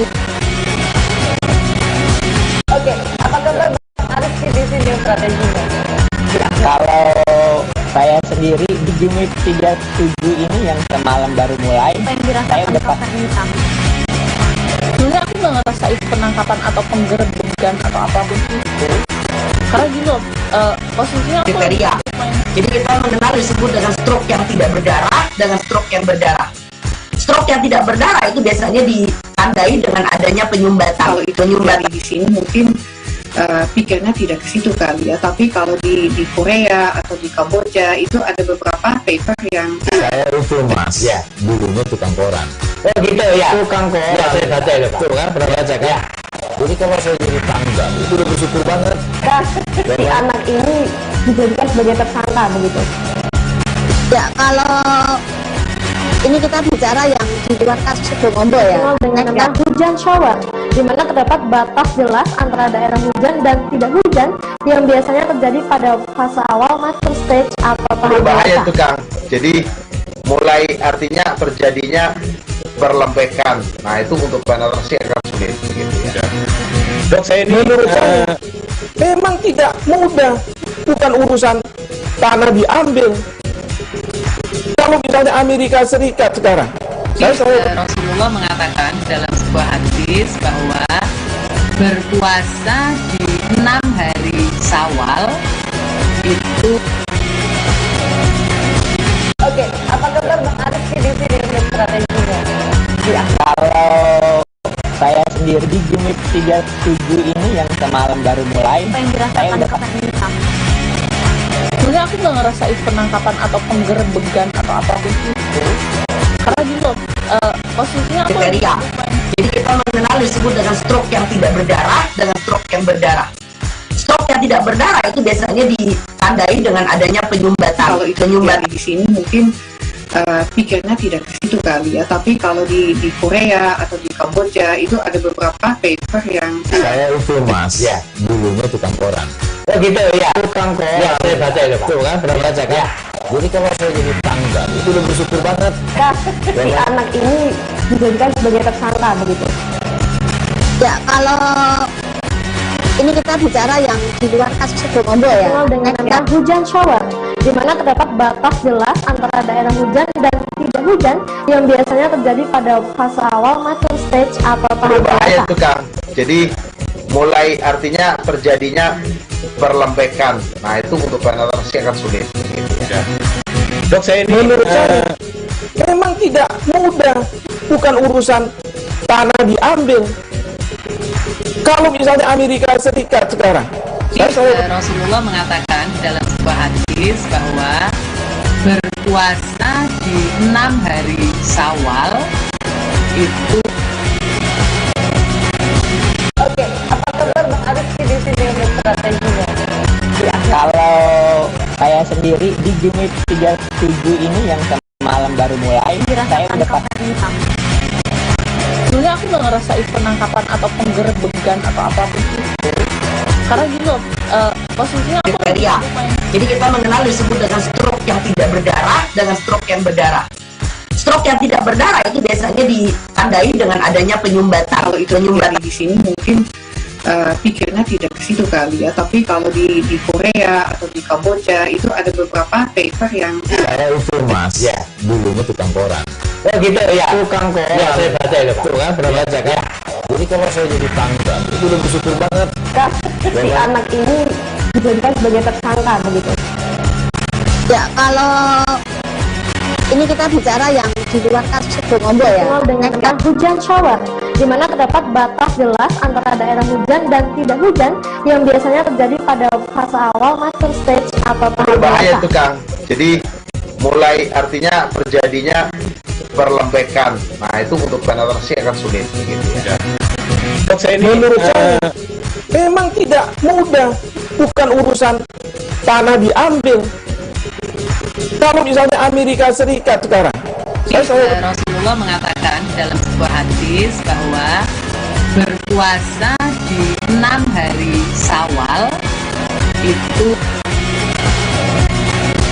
Oke, apa kabar Bang Arif di sini untuk strateginya? Ya, kalau saya sendiri di Jumip 37 ini yang semalam baru mulai, saya udah pas. posisinya aku nggak ngerasa penangkapan atau penggerbegan atau apapun itu, karena gitu posisinya aku kriteria. Jadi kita mengenal disebut dengan stroke yang tidak berdarah dengan stroke yang berdarah. Terima kasih Anda masih bersama kami di live update. Kita beralih ke informasi selanjutnya, Saudara. Kementerian Pekerjaan Umum dan Perumahan Rakyat atau PUPR menganggarkan lebih kurang 264 miliar rupiah untuk memperbaiki jalan menuju Ibu Kota Negara atau IKN Nusantara di wilayah Kabupaten Penajam Pasir Utara. Seperti yang diungkapkan oleh Kepala Bagian Pembangunan Sekretariat Daerah PPU Niko Herlambang pada Selasa 19 April. Niko menjelaskan proyek penanganan jalan Kementerian PUPR tersebut yakni Jalan Simpang ITCI menuju Simpang 3 Riko segmen 1 sekitar 85,3 miliar dan jalan Simpang ITCI menuju Simpang 3 Riko segmen 2 sekitar 87,9 miliar rupiah. Untuk mengetahui informasi lebih lengkapnya akan disampaikan oleh rekan jurnalis kami dari Tribun Kaltim. Ada Nita Rahayu yang akan melaporkannya. Silakan rekan Nita. Baik, selamat sore rekan Firda di studio. Dapat kami laporkan bahwa mengenai pembangunan IKN, Kementerian Pekerjaan Umum dan Perumahan Rakyat menganggarkan sebanyak 264 miliar rupiah untuk memperbaiki jalan menuju Ibu Kota Negara dari arah Kabupaten Penajam Pasir Utara. Hal tersebut dibenarkan oleh Kepala Bagian Pembangunan Sekretariat Daerah atau Sekda Penajam Pasir Utara, yakni Bapak Niko Herlambang.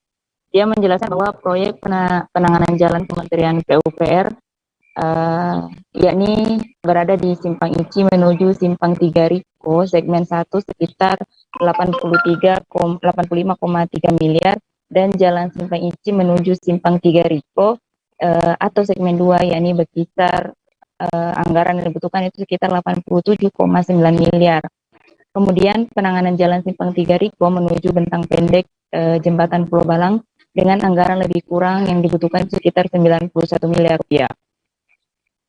Niko memaparkan juga bahwa harapan terbesar dari akses jalan yang dibangun dari Kabupaten Penajam Pasir Utara menuju IKN ini bisa rampung dan sudah bisa digunakan pada 2023 mendatang. Kemudian Balai Pelaksana Jalan Nasional atau BPJN Kalimantan Timur juga telah melakukan proses kontrak pekerjaan di 3 proyek penanganan jalan tersebut. Setelah itu kemudian BPJN Kalimantan Timur akan langsung melakukan pengerjaan di lapangan. Selanjutnya pemerintah Kabupaten PPU juga menaruh harapan besar terhadap struktur pembangunan jalan yang menunjang infrastruktur di Kabupaten Penajam Pasir Utara tersebut. Demikian, Saudara Firda. Ya baik, terima kasih rekan Nita dari Tribun Kaltim atas laporan Anda. Selamat bertugas kembali. Kita beralih ke informasi selanjutnya, Saudara. Tenaga guru hasil seleksi pegawai pemerintah dengan perjanjian kerja atau P3K tahun 2021 resmi diangkat menjadi pegawai negeri sipil di lingkungan Pemkab Bulungan setelah menerima surat keputusan atau SK pengangkatan di ruang serbaguna lantai 2 kantor Bupati pada Selasa 19 April. Bupati Bulungan Syarwani menyebutkan tercatat ada 126 orang yang menerima SK P3K guru dan penandatanganan surat perjanjian kontrak kerja.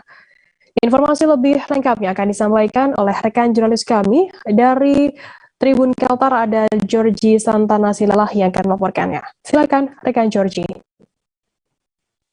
Ya, selamat sore Tribuners. Betul, dengan formasi tahun 2021 para pegawai negeri sipil baru di pemerintahan Kabupaten Bulungan tercatat ada 126 pegawai negeri sipil yang akan bekerja di tenaga kesehatan, maksud saya di tenaga guru yang akan dilaksanakan mulai hari ini. Di mana di Kabupaten Bulungan sendiri ada mencapai 10 kecamatan yang menjadi fokus utama dari Bapak Bupati kepada 126 pegawai negeri sipil tenaga guru ini, bahwasannya tidak ada namanya para guru harus melupakan jasa-jasa guru yang sudah ada sebelumnya, melakukan ikuti cek PNS yang dimana harus menjunjung tinggi sebuah sikap nilai pendidikan yang bermartabat dan membangun daerah. Bahwasannya untuk di SK Bupati Bulungan juga tercatat ada peraturan yang menyampaikan harapan ataupun pesan khusus di catatan tersendiri di SK Bupati untuk para pejabat atau maksud saya pegawai-pegawai ini menjalankan bersama dengan baik. Sebab ada 271 pegawai yang sudah diseleksi tahap 2 yang terambil sebagai guru tetap pegawai negeri sipil, yaitu ada 126 harus bisa menjaga martabat Kabupaten Bulungan. Bahwasanya 126 P3K guru ini harapannya juga bisa bekerja sampai 10 tahun. Karena jikalau memang harus mengikuti dari ada kondisi terkini dari pihak keluarga yang haruskan pindah mutasi dan lain sebagainya, itu yang tidak diinginkan oleh Pak Bupati. Bahwasannya para pegawai negeri sipil yang pada tahun-tahun sebelumnya sempat pernah terjadi adanya yang setelah dilantik mendapatkan SK guru atau maksudnya PNS P3K guru ini tidak selang 2 tahun ataupun setahun sudah minta mutasi. Hal itu diharapkan agar tidak kembali terjadi di pemerintah Kabupaten Bulungan, khususnya di kepemimpinan Pak Bupati Syarwani. Demikian Firda yang bisa dapat saya sampaikan, kembali ke studio. Baik, terima kasih rekan jurnalis dari Tribun Kaltara Georgia atas laporannya. Selamat bertugas kembali. Kita beralih ke Jakarta. Saudara Gubernur DKI Jakarta Anies Baswedan menghadiri soft launching Jakarta International Stadium atau JIS Tanjung Priok, Jakarta Utara pada Selasa 19 April malam. Dalam kesempatan ini Anies bicara banyak soal stadion kebanggaan ibu kota yang akhirnya bisa selesai dibangun.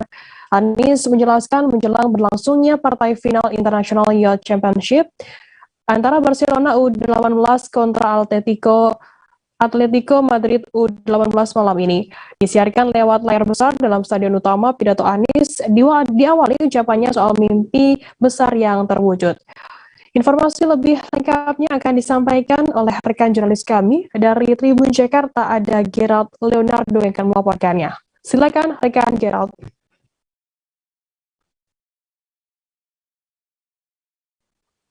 Ya, selamat petang Firda dan Tribuners dimanapun Anda berada. Dapat saya laporkan bahwa memang pada hari Rabu kemarin atau Selasa malam kemarin telah berlangsung partai final sekaligus soft launching daripada Jakarta International Stadium, di mana memang partai final daripada International Youth Championship ini mempertandingkan antara Barcelona U18 atau Under 18 melawan Atletico Madrid Under 18, di mana pertandingan final Selasa malam tadi juga dibarengi dengan peresmian awal alias soft launching daripada Jakarta International Stadium yang dihadiri langsung oleh Gubernur DKI Jakarta, yaitu Anies Baswedan.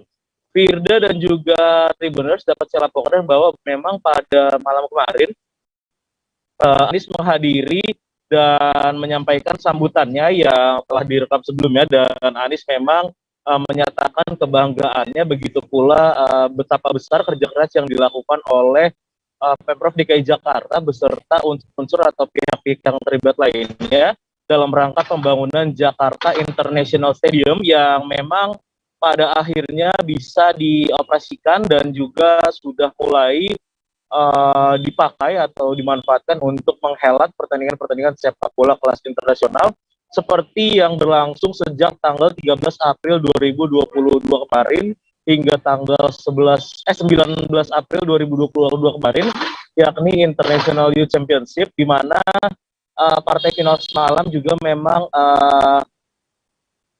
berlangsung antara Barcelona melawan Atletico Madrid, di mana juaranya yakni Barcelona Under 18. Dalam kesempatan malam tadi, Firda dan juga Tribuners, Gubernur DKI Jakarta Anies Baswedan juga sempat berjalan atau menuju ke lapangan dan menyalami kedua kesebelasan yang akan bertanding dalam partai final. Dan setelah partai final berlangsung dengan keunggulan Barcelona yang didapuk sebagai juara malam hari tadi dengan skor 1-0, Anies juga melakukan pemberian piala kepada para pemain FC Barcelona Under 18 yang memang memenangi International Youth Championship pada Selasa malam tadi.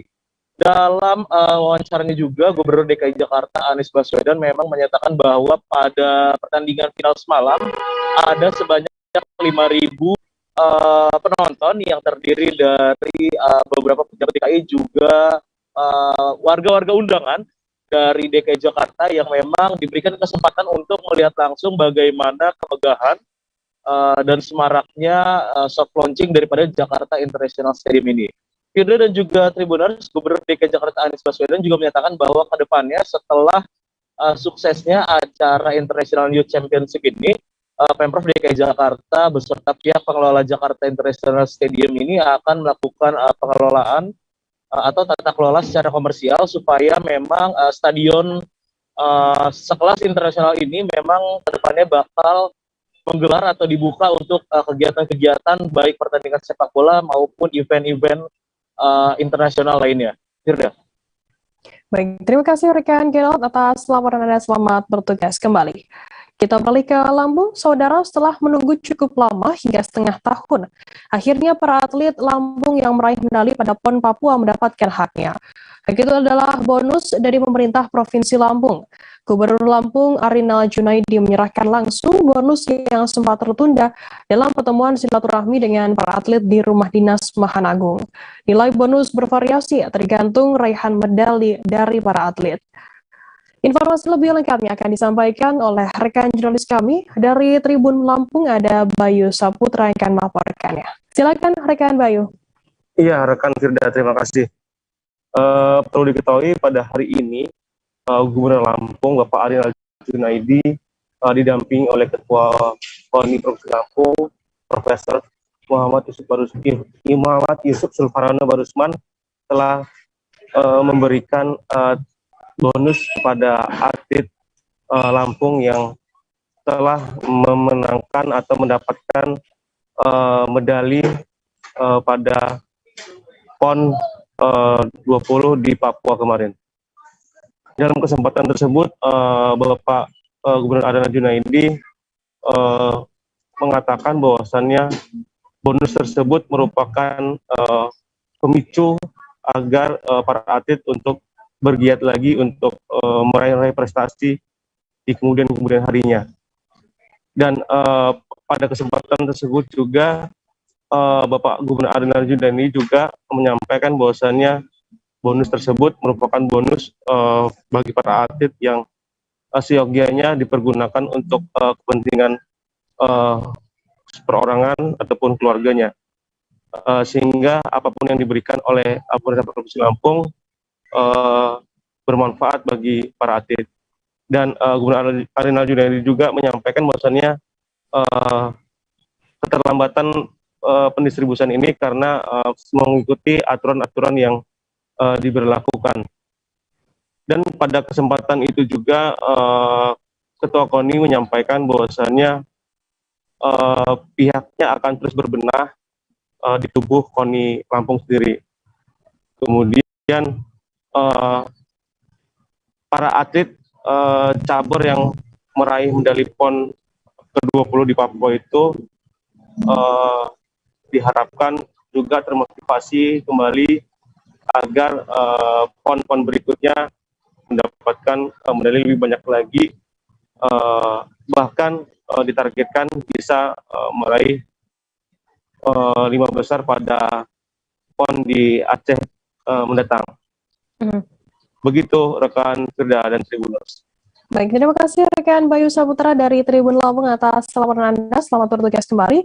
Tribuners, akan kami tampilkan wawancara dari Gubernur Lampung Arinal Junaidi, kemudian Ketua KONI Lampung Profesor Muhammad Yusuf Sulfarano Barusman, dan juga atlet senam Meyusi Adeputra. Berikut liputannya untuk Anda. Sebenarnya bantuan ya, sifatnya bantuan yang kita berikan kepada atlet itu hanya merupakan wujud dari rasa gembira ya, dan kita harapkan sebaliknya para atlet karena diberikan apresiasi satu bentuk penghargaan, jadi tidak ada nilai komersil tapi penghargaan yang begitu besar dari pihak provinsi agar para atlet ini ya kita terus berbenah ya, artinya kalau kita bicara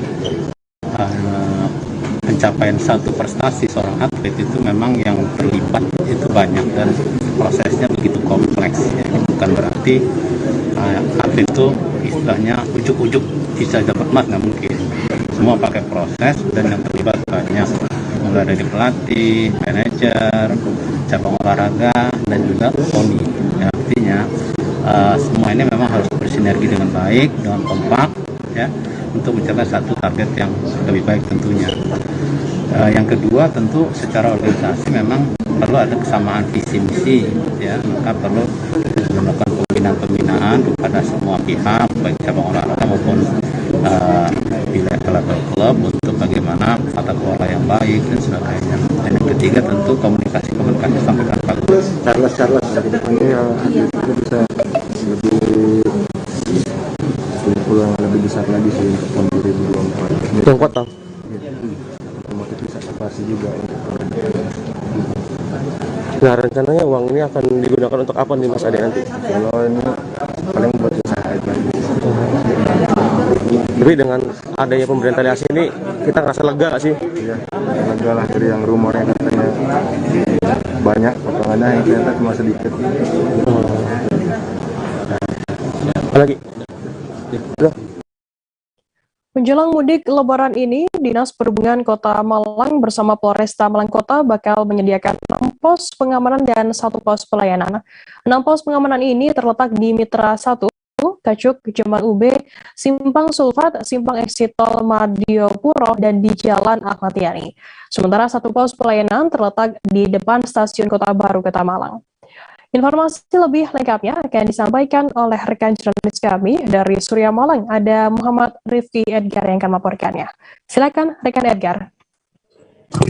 Baik rekan Fida, baik Tribuners, bahwasanya kami melaporkan bahwa menjelang persiapan mudik Lebaran tahun 2022 ini di Kota Malang, Dinas Perhubungan Kota Malang bersama dengan Polresta Malang saat ini sedang akan membangun 7 pos yang nantinya akan dibangun di sejumlah titik yang ada di Kota Malang. Dari 7 pos tersebut, 6 pos diantaranya adalah pos pengamanan dan 1 pos diantaranya adalah pos pelayanan. Dan untuk pos pelayanan ini nantinya akan berfungsi untuk memantau arus lalu lintas yang ada di Kota Malang selama mudik Lebaran nanti. Dan ini nantinya juga akan dilengkapi dengan layar morning ACS yang memantau trafik atau arus yang ada di Kota Malang. Dan penentuan lokasi pos pengamanan ini juga menindaklanjuti dengan titik-titik yang nantinya rawan sekali dipadati oleh kendaraan, terutama oleh para pemudik saat Lebaran nanti.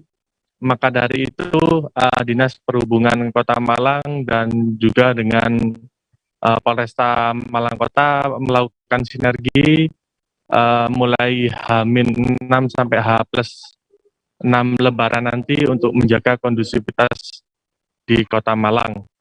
Dan perlu diketahui, Kota Malang merupakan salah satu kota wisata yang ada di Jawa Timur. Dan diprediksi setelah 2 tahun pemerintah meniadakan mudik karena imbas pandemi, saat ini sudah diperbolehkan untuk mudik kembali, maka tingkat pemudik ini diprediksi akan meningkat. Dan oleh sebab itu sejumlah rekayasa lalu lintas juga akan dilakukan untuk di Kota Malang. Salah satunya titik yang paling utama maksud kami titik yang paling difokuskan adalah di flyover Kedung Kandang dan juga di daerah Telogomas di Noyo. 2 titik itu yang nantinya akan diterapkan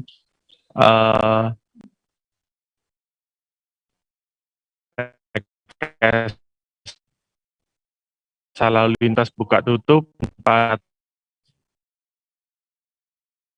dan koordinasi akan terus dilakukan baik itu informasi yang bisa kami sampaikan di Kota Malang. Baik, terima kasih rekan Edgar dari Surya Malang atas laporan Anda, dan Tribuners dan jurnalis kami juga sudah menghimpun keterangan dari Kepala Dishub Kota Malang, Heru Mulyono. Berikut liputannya untuk Anda. Heru, menjelang mudik nanti persiapan dari Dishub Kota Malang seperti apa ini Pak? Apakah menyediakan pos pengamanan kayak seperti tahun kemarin Pak? Oke, terima kasih. Berkaitan dengan mudik Lebaran itu di Lebaran ini adalah yang pertama Dishub juga akan melakukan pemantauan di beberapa ruas jalan. Nah, memang tahun ini Dishub tidak mendirikan pos sendiri, tapi berkolaborasi dengan pos yang diniasi oleh rekan-rekan dari kepolisian Polres Malang yang terdiri dari 1 pos pelayanan dan 6 pos pengamanan, pos PAM. Untuk 1 pos pelayanan insya Allah dilakukan di stasiun Kota Baru. Inilah Dishub kolaborasi di sana. Nah, ini berkaitan dengan pelaksanaan atau pengamanan berkaitan dengan mudik dan balik harus balik. Itu kalau sesuai dengan aturan itu H-6 sampai dengan H+6. Gitu. Ini yang dilakukan di seluruh kota kabupaten seluruh Indonesia. Oke, Pak, fungsi dari pos layanan dan pos pengamanan itu apa nantinya, Pak? Kalau pos pelayanan ini diharapkan di pos pelayanan nanti itu juga melayani masyarakat yang memerlukan informasi, memerlukan pelayan-pelayan yang biasanya dilakukan di tempat-tempat pelayanan terutama kepolisian maupun kesehatan yang di hari itu kan tidak aktif. Contohnya ya di pos pelayanan nanti skenario-nya itu juga ada vaksinasi booster tatkala ada para pemudik yang belum melakukan vaksinasi juga disiapkan. Juga di pos pelayanan kalau ada memerlukan pemeriksaan kesehatan. Dari Jatim kita beralih ke Jawa Tengah, Saudara. Warga di Dukuh Jaten, Desa Makam Haji, Kartasura, Sukoharjo, Jawa Tengah, digegerkan dengan peristiwa penembakan pada Selasa 19 April. Hal ini mengejutkan warga lantaran penembakan tersebut dilakukan oleh anggota Resmo Polresta Solo menyasar ke anggota Polres Wonogiri. Polisi yang ditangkap diduga berpangkat bribda. Diduga korban dikira warga sipil yang dilaporkan ke polisi yang sering melakukan pemerasan di hotel kelas melati. Informasi lebih lengkapnya terkait hal ini akan disampaikan oleh rekan jurnalis kami dari Tribun Solo. Ada Agil Tri Setiawan yang akan melaporkannya langsung dari sana. Silakan rekan Agil. Ya, Firda, kasus penembakan anggota Polri yang mana menimpa oleh Bribka berinisial PS yang merupakan anggota dari Polres Wonogiri terjadi di Desa Makam Haji, Kecamatan Kartosuro, Kabupaten Sukoharjo, Jawa Tengah pada hari Selasa 19 April 2022 kira pukul 4 sore. Aksi penembakan ini dilakukan karena oknum polisi berinisial PS tersebut masuk dalam komplotan pemerasan yang mana dengan modus operasinya jadi mengintai orang yang tengah melakukan check-in di sebuah hotel dengan wanita yang bukan pasangan resminya, lalu mereka mendokumentasikan pasangan tersebut lalu melakukan pemerasan. Aksi yang dilakukan oknum polisi berinisial PS ini menurut Kapolresta Solo Kombes Pol Artisati Simanjuntak berisikan 5 orang yang mana mereka adalah PS yang merupakan oknum anggota Polri dan kemudian 4 orang lainnya yang merupakan warga sipil berinisial SNJ 22 tahun warga Semarang, RB 43 tahun dan CWA 39 tahun warga Solo serta ES 36 tahun warga Pati. Dalam proses penangkapannya ini sendiri sempat diwarnai tembakan yang dilakukan oleh Resmo Polresta Surakarta.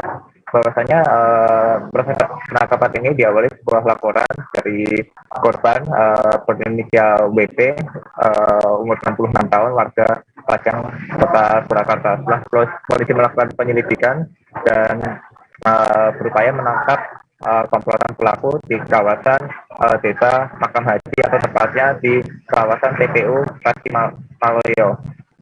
Namun saat proses penangkapan 4 orang pelaku yang mengendarai sebuah mobil jenis Daihatsu Xenia mencoba melakukan perlawanan dan melarikan diri. Karena menurut Kapolresta sendiri, perlawanan pelaku dilakukan dengan cara menabrakkan mobil yang dikendarai oleh pelaku ke arah petugas dari Resmob Polresta Solo yang hendak menangkap mereka. Dari keterangan Kapolresta sendiri bahwasanya polisi telah melakukan tembakan peringatan sebanyak 2 kali, namun tidak dihiraukan oleh para pelaku dan mereka tetap mencoba melarikan diri hingga menabrak 2 orang masyarakat yang tengah melintas, sehingga polisi mengambil tindakan tegas dengan cara menembak 2 kali ke arah ban mobil pelaku. Kendati demikian, pelaku masih tetap bisa kabur ke arah Kartosuro dan diketahui mengarah ke Kabupaten Boyolali. Dalam penangkapan itu, 1 orang tersangka berinisial SNJ berhasil diamankan polisi saat proses penangkapan, sementara oknum polisi yang terlibat mengalami luka tembak dan dilarikan oleh teman-temannya di salah satu rumah sakit di Kabupaten Boyolali. Setelah mendapatkan perawatan, pelaku yang merupakan oknum polisi ini ditinggal oleh teman-temannya, sehingga pihak rumah sakit berkoordinasi dengan Polres setempat dan melakukan penangkapan terhadap oknum polisi berinisial PS tersebut. Sementara itu, untuk 3 orang lainnya ditangkap pada hari Rabu pukul 4 tadi, yang mana 3 pelaku berinisial RB, TWA, dan ES ditangkap di kawasan Kopeng, Kabupaten Semarang. Dari hasil penangkapan ini, ke-4 orang yang ditangkap kini sudah diamankan di rutan Mapolresta Surakarta, sementara 1 orang yang masih mengalami luka masih mendapat perawatan di rumah sakit yang ada di Kota Solo. Selain menangkap pelaku, polisi juga mengamankan 1 unit mobil yang digunakan oleh para pelaku untuk melarikan diri, 1 butir senjata api rakitan, uang tunai sejumlah 830.000, handphone dan sejumlah alat bukti lainnya. Dari keterangan Kapolresta juga menjelaskan pemberantasan pelaku ini sudah melakukan aksi pemerasan dengan modus serupa sebanyak beberapa kali di kawasan Boyolali, Karanganyar, Klaten maupun Kota Solo. Baik, terima kasih rekan Agil Tri Setiawan dari Tribun Solo atas laporan Anda. Selamat bertugas kembali. Kita beralih ke informasi selanjutnya, Saudara. Petugas Rumah Tahanan Negara atau Rutan Kelas 2B Rantau melaksanakan razia mendadak seluruh blok hunian warga binaan pada Rabu 20 April. Razia yang dilaksanakan kurang lebih 2 jam ini dipimpin langsung oleh Kepala Rutan Kelas 2B Rantau Andi Hashim dan seluruh petugas di backup oleh personel Kodim 1010 Rantau. Kepala Rutan Kelas 2B Rantau Andi Hashim mengatakan giat razia ini dalam rangka Hari Bakti Pemasyarakatan ke-58. Informasi lebih lengkapnya akan disampaikan oleh rekan jurnalis kami dari Banjarmasin Post, ada Stanislaw Sini yang akan melaporkannya. Silakan rekan Stin. Baik rekan Vira dan Tribuners, saya laporkan dari Kabupaten Tapin, Provinsi Kalimantan Selatan terkait dengan giat penggeledahan secara mendadak yang dilakukan oleh petugas Rutan Kelas 2B Rantau dipimpin langsung oleh Kepala Rutan Bapak Andi Hashim, melibatkan jajaran dari TNI Kodim 1010 Tapin. Nah, razia yang dilaksanakan secara mendadak ini adalah bentuk menindaklanjuti instruksi dari Kemenkumham terkait dengan Hari Bakti Pemasyarakatan yang ke-58. Jadi menjelang Hari Bakti Pemasyarakatan yang ke-58 ini memang ada instruksi khusus untuk semua UPT yang atau lembaga pemasyarakatan yang ada di Indonesia melakukan razia atau sidak secara mendadak kepada seluruh tahanan atau blok hunian yang ada di Rantau, sehingga menindaklanjuti itu Kepala Rutan Kelas 2B Rantau bersama anggotanya langsung melakukan razia bersama dengan rekan-rekan dari TNI, dan hasil yang didapat memang tidak ada hal-hal yang begitu mencolok, seperti HP dan juga jenis benda tajam lainnya. Hanya yang ditemukan itu kabel listrik, lalu ada alat cukur, lalu ada beberapa botol parfum yang memang tidak cukup bukan merupakan atau bukan tergolong hal-hal yang bisa menimbulkan kekacauan di dalam. Oleh karena itu hanya ada semacam kabel listrik yang diamankan, karena kabel ini juga turut diamankan karena berdasarkan pengalaman ini ada satu rutan juga yang pernah terbakar karena adanya kabel listrik, sehingga memang diamankan. Dan juga selain itu informasi yang kami dapat, razia mendadak ini memang dilakukan dalam rangka meningkatkan kesiapsiagaan atau pengamanan terhadap warga binaan menjelang Hari Raya Idul Fitri. Jadi informasi juga yang kami dapatkan bahwa giat razia ini akan terus dilakukan, sehingga kepada para petugas juga dilibatkan semua, baik dari TNI maupun dari Polri. Lalu melibatkan pihak luar ini, informasi yang kami himpun juga, ini adalah bentuk sinergitas antara lembaga pemasyarakatan yang ada di wilayah Kabupaten Tapin bekerja sama dengan TNI Polri maupun dari dinas terkait dan juga pemerintah Kabupaten Tapin. Seperti itu, rekan Firda. Baik, terima kasih rekan Stein dari Banjarmasin Pos atas laporannya. Selamat bertugas kembali. Tribuners, akan kami tampilkan wawancara yang tadi sudah dihimpun oleh rekan jurnalis kami dari Kepala Rutan Kelas 2 Berantau Andi Hashim. Berikut liputannya untuk Anda. Kegiatan malam ini adalah dalam rangka Hari Bakti Pemasyarakatan. Hari Bakti Pemasyarakatan yang ke-57, jadi untuk 58 ya, Hari Bakti Pemasyarakatan yang ke-58. Salah satu rangkaian acara dalam rangka Hari Bakti Pemasyarakatan yang ke-58 adalah razia gabungan yang dilaksanakan oleh UPT Pemasyarakatan seluruh Indonesia. Jadi tidak hanya di Kabupaten Tapin saja, jadi seluruh UPT Pemasyarakatan yang ada di Indonesia melaksanakan kegiatan penggeledahan serentak terhadap kamar hunian di lapas dan rutan seluruh Indonesia. Khusus di rutan rantai ini apa aja untuk hasil dari razia malam ini? Untuk hasil razia yang dilaksanakan di rutan rantau bisa kita lihat sendiri. Ini HP siapa? Ini bukan. Tribuners, informasi tadi sekaligus menutup perjumpaan kita dalam live update hari ini. Jangan lupa saksikan terus live update di seluruh kanal YouTube dan Facebook Tribun Network. Saya Firdananda, mewakili kru bertugas pamit undur diri. Terima kasih dan sampai jumpa. Jangan lupa like, subscribe, dan share ya.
Lagu Kebangsaan Indonesia Raya.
Hadirin disilahkan duduk kembali.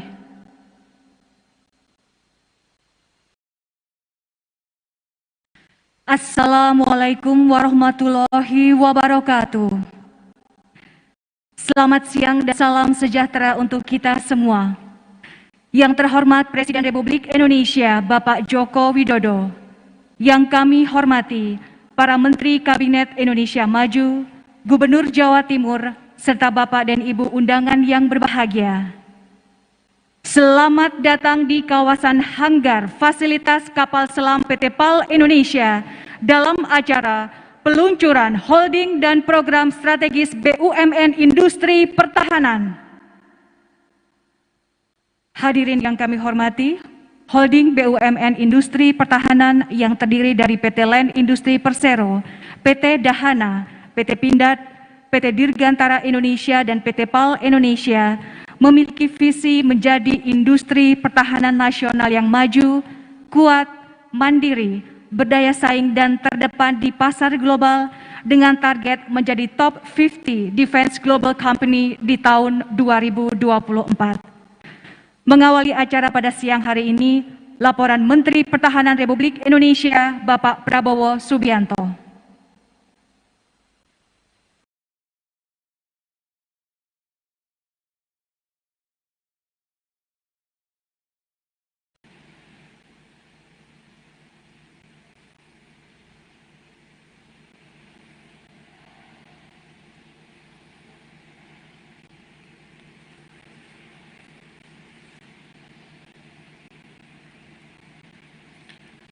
Bismillahirrahmanirrahim. Assalamualaikum warahmatullahi wabarakatuh.